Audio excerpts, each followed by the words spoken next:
Learning academy सबाइके स्वागत। आज के देखो क्लास 5 जो लेसन 9 रही है बार्ड्स आई अर्थात पक्षीर चोख ये स्टोरीटा रही है एटाके आमरा वार्ड बाई वार्ड आज के आलोचना करब। ताहले भिडियोटा तोमरा सम्पूर्ण देखो।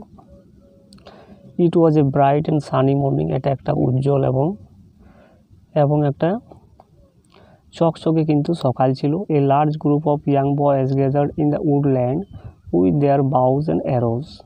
ए large of group young boys अर्थात कि অনেকগুলো ছেলের অনেকগুলো যুবক ছেলের একটা দল কিন্তু কোথায় জড়ো হয়েছিল? দ্য উডল্যান্ড মানে বনের ধারে with their boughs and arose. Boughs এখানে তীর এবং অ্যারোজ হচ্ছে বাউজ হচ্ছে ধনুক আর অ্যারোজ হচ্ছে তীর, অর্থাৎ তীর ধনুক নিয়ে অনেকগুলো যুবক ছেলের দল কিন্তু বনের ধারে জড়ো হয়েছিলেন। But they were not just ordinary boys, কিন্তু সেই ছেলেগুলো কিন্তু সাধারণ ছেলে ছিল না। They were the 5 Pandavas and the 100 Kauravas, অর্থাৎ তারা কারা ছিলেন? 5 পাণ্ডব ছিলেন এবং 100 যে কৌরব ভাইরা ছিল তারা কিন্তু বনের ধারে জড়ো হয়েছিলেন। দেখো, the 5 Pandava brothers and 100 Kaurava brothers war cousins. এই যে 5 পাণ্ডব এবং এই যে 100 যে কৌরবরা ছিল তারা কিন্তু প্রত্যেকে কাজিন ছিলেন। তারপরে দেখো, but fierce rivalry between them began to grow even when they were only children. But a fierce rivalry মানে একটা হিংস্র একটা প্রতিদ্বন্দ্বিতা কিন্তু শুরু হয়েছিল কোথা থেকে? Even when they were only children, যখন তারা শিশু ছিল সেখান থেকে কিন্তু তাদের মধ্যে একটা কিন্তু হিংস্র প্রতিদ্বন্দ্বিতা কিন্তু চালু হয়েছিল। তারপরে দেখো, The royal children learned the skills of using weapons from Dronacharya. ওই যে রাজকীয় যে শিশুগুলো সেগুলো শিখেছিল কি শিখেছিল? Skills of using weapons from দ্রোণাচার্যের কাছ থেকে যে অস্ত্রশস্ত্র চালানোর যে কৌশল সেটা কিন্তু ওই রাজকীয় শিশুরা কিন্তু শিখেছিল। তারপরে দেখো, he was one of the greatest warriors of his time, অর্থাৎ দ্রোণাচার্য ছিল তার সময়ের সব থেকে শক্তিশালী বা বড় যোদ্ধা। গ্রেটেস্ট মানে মহান যোদ্ধা। He had learn the secret of powerful weapons from Parashurama. সে কি শিখেছিল? সিক্রেট অফ পাওয়ারফুল উইপেন্স, অর্থাৎ কি শক্তিশালী যে অস্ত্র চালানোর যে কৌশল সেটা কার কাছ থেকে শিখেছিল? দ্রোণাচার্য পরশুরামের কাছ থেকে শিখেছিল। এরপর দেখো, the Pandavas and the Kauravas were quick to learn. এই যে পাণ্ডব এবং কৌরব তারা কিন্তু শিখতে কিন্তু খুবই আগ্রহী ছিল। কুইক টু লার্ন মানে এখানে শিখতে খুবই আগ্রহী। দে সুন পিকড আপ ভ্যারিয়াস স্কিল, তারা কিন্তু বিভিন্ন ধরনের স্কিল বিভিন্ন ধরনের কলা কৌশল তারা শিখে নিতে চেয়েছিল। তারপরে দেখো, all the princess learn the use of all the weapons. সমস্ত যে রাজকুমাররা ছিল তারা কিন্তু শিখেছিল সমস্ত রকমের অস্ত্রশস্ত্র চালানোর পদ্ধতি। এরপর দেখো, each of them had their own favourite weapons. বুঝে প্রত্যেকের আলাদা আলাদা কিন্তু প্রিয় অস্ত্রশস্ত্র ছিল। Dronacharya and Bhima favour the mace. ও দুর্যোধন অ্যান্ড ভীমা, দুর্যোধন এবং ভীম কিসের উপর প্রিয় ছিল? মেস মানে ওই যে গদা যেটা বলি আমরা, গদা অর্থাৎ তাদেরকে ভালো লাগতো, প্রিয় ছিল। Yudhishthira choice of weapon was the spear. Yudhishthira কিসের উপর প্রিয় ছিল? বর্ষা। এখানে স্পিয়ার মানে হচ্ছে বর্ষা। Arjuna was fascinated by bows and arrows. Arjuna কিসের প্রতি আকর্ষিত হয়েছিলেন? তীর এবং ধনুকের প্রতি। The twins Nakula and Sahadeva were most comfortable with swords. যে টুইন যে ব্রাদার ছিল নকুল এবং সহদেব তারা কিসের উপর কমফোর্টেবল ছিলেন? তারা আরামদায়ক ছিলেন, অর্থাৎ সোর্ডস অর্থাৎ তরোয়ালের ক্ষেত্রে তারা কিন্তু আরামদায়ক ছিলেন, অর্থাৎ তারা চালাতে ভালোবাসতেন। এরপর দেখো, the guru treated all his disciples equally. ওই গুরু কিন্তু সমস্ত তার শিষ্যদেরকে সমানভাবে আচরণ করতেন। But he liked Arjuna the most because Arjuna practice this art with great concentration. সে অর্জুনকে সব থেকে বেশি ভালোবাসতো, কারণ কি?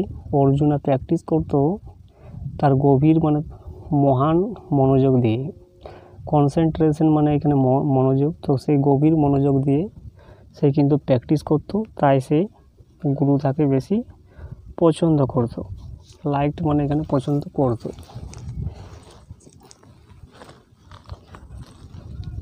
এরপর দেখো সুন হি, তারপরে দেখো soon he became the best archer among all.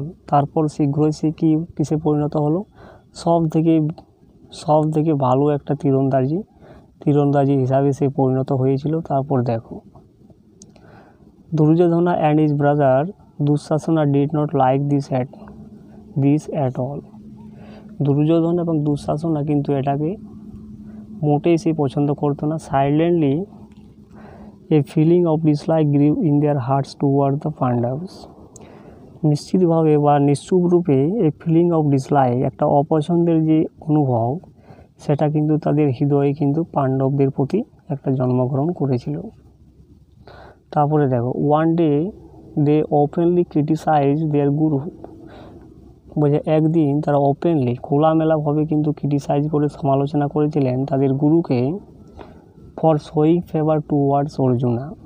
ওই যে অর্জুনকে ফেভার দেখানো হচ্ছে, অর্থাৎ অর্জুনকে প্রিয় বলে মনে করা হচ্ছে, এটার উপর কিন্তু দুঃশাসনা এবং দুর্যোধনা কিন্তু এটার উপর ক্রিটিসাইজ করেছিলেন তাদের গুরুকে।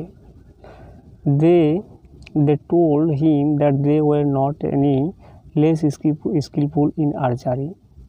তারা বলেছিলেন তাদের গুরুকে that they were not any less skilful in archery, তীরন্দাজিতে তারা কিন্তু অতটা কমজোরি নয়, এটা কিন্তু তাদের গুরুকে বলেছিলেন।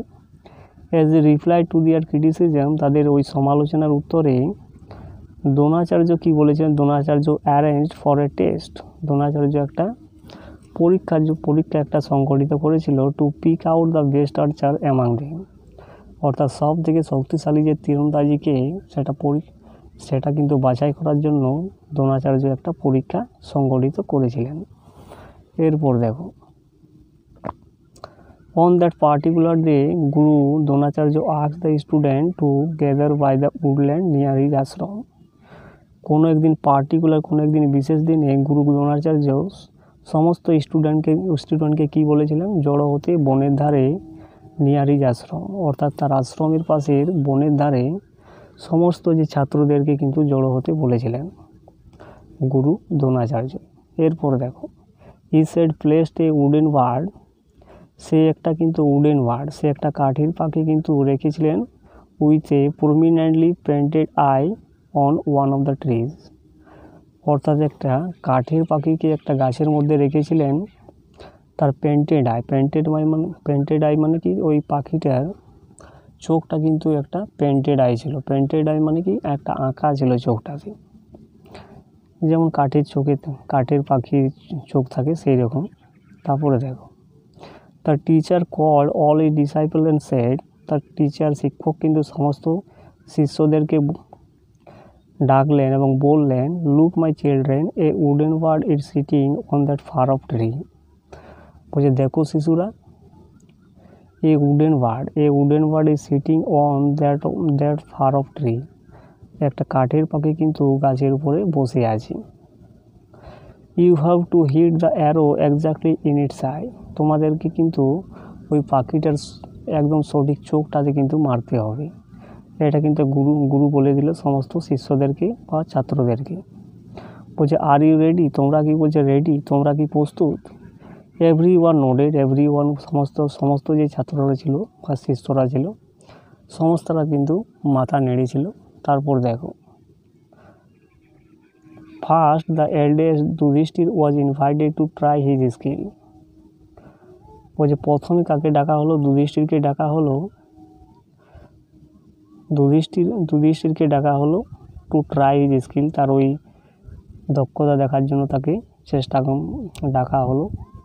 when Yudhishthira was ready Dronacharya asked, যখন যুধিষ্ঠির রেডি হয়েছিল, প্রস্তুত হয়েছিল, দ্রোণাচার্য জিজ্ঞাসা করলেন, Yudhishthira please tell me what you can see. Yudhishthira তুমি বলো, তুমি কি দেখতে পাচ্ছ। এটা কিন্তু যুধিষ্ঠিরকে জিজ্ঞাসা করলো দ্রোণাচার্য অর্থাৎ গুরু। তখন দেখো কি বলছে যুধিষ্ঠির রিপ্লাইড ইনোসেন্টলি। যুধিষ্ঠির একদম নিষ্পাপভাবে উত্তর দিয়েছিল, বলছে গুরুদেব আই ক্যান সি ইউ, বলছে আমি দেখতে পাচ্ছি তোমাকে, the tree people around me, একটা গাছ দেখতে পাচ্ছি এবং আমার আশপাশে যে লোকগুলো রয়েছে তাদেরকে দেখতে পাচ্ছি, অ্যান্ড দ্য বার্ড, এবং পাখিটাকে দেখতে পাচ্ছি। দ্রোণাচার্য তারপরে উত্তর দিয়েছিল, অল রাইট, ঠিক আছে, leave your bow and arrow and go, তুমি তোমার তীর ধনুকটা ছুঁড়ে ফেলো এবং চলে যাও। যুধিষ্ঠির ওয়াজ সারপ্রাইজড, যুধিষ্ঠির অবাক হয়ে গিয়েছিল, বাট হি ওবেড হিজ গুরু, কিন্তু তার গুরুকে সে মেনে নিয়েছিল। ওবেড মানে মেনে নিয়েছিল। He silently walked back to his brothers without a question, সে নিশ্চুপ রূপে হেঁটে চলে গিয়েছিল তাদের ভাইদের কাছে একটা কোয়েশ্চেন না করেও। ঠিক আছে, তাহলে আজকে এতদূর পর্যন্তই কিন্তু থাকবে, পরের দিনে বাকিটা কমপ্লিট করে দেওয়া হবে। তো আশা করি এটা বুঝতে পেরেছো।